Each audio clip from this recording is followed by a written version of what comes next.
استاذ هاي قصيده جاريت بها، قصيده الشاعر الكبير المرحوم عبد الحسين الحلفي، اللي هو يقول حاول ترسم. لا هو يقول ايه حاول ترسم، يعني قصيده هي اجتماعيه، فانا قلت له حاول تنسى. حلو. يعني هو الرسم مالته كان يعبر عن الحزن. نعم. هاي كتبت مجارات له بال 2008. جميل. فقلت له حاول ترسم. حاول، هو يقول حاول ترسم، انا قلت له حاول تنسى كل الايام الصعبه المرت والافواه صارت خرسه.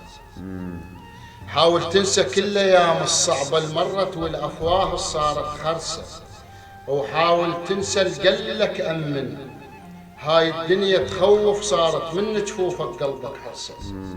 وحاول تنسى الميت غيره، الما حارق دم على ترابه وبالفرهودي فرق نفسه.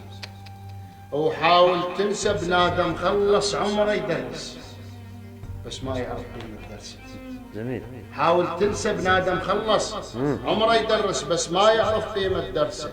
وحاول تنسى بس لا تنسى واحد يرسم شمس وبيت هدموا بيته وواقف شمس. الله جميل. حاول تنسى بس لا تنسى واحد يرسم شمس وبيت هدموا بيته وواقف شمس. وحاول تنسى هيبة نخلك صح شامخ بس ميت حسي. وحاول تنسى الخوف وقلهم، وحاول تنسى الخوف وقلهم انا الثائر قبل وهسه. وحاول تنسى واحد دمك طاح العزم بس متعود عدل يرسل.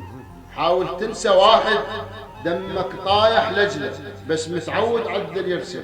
وحاول تنسى جروح الوادم، لا تعاتب وتتعب روحك ما تتعاتب ناسك ملسه.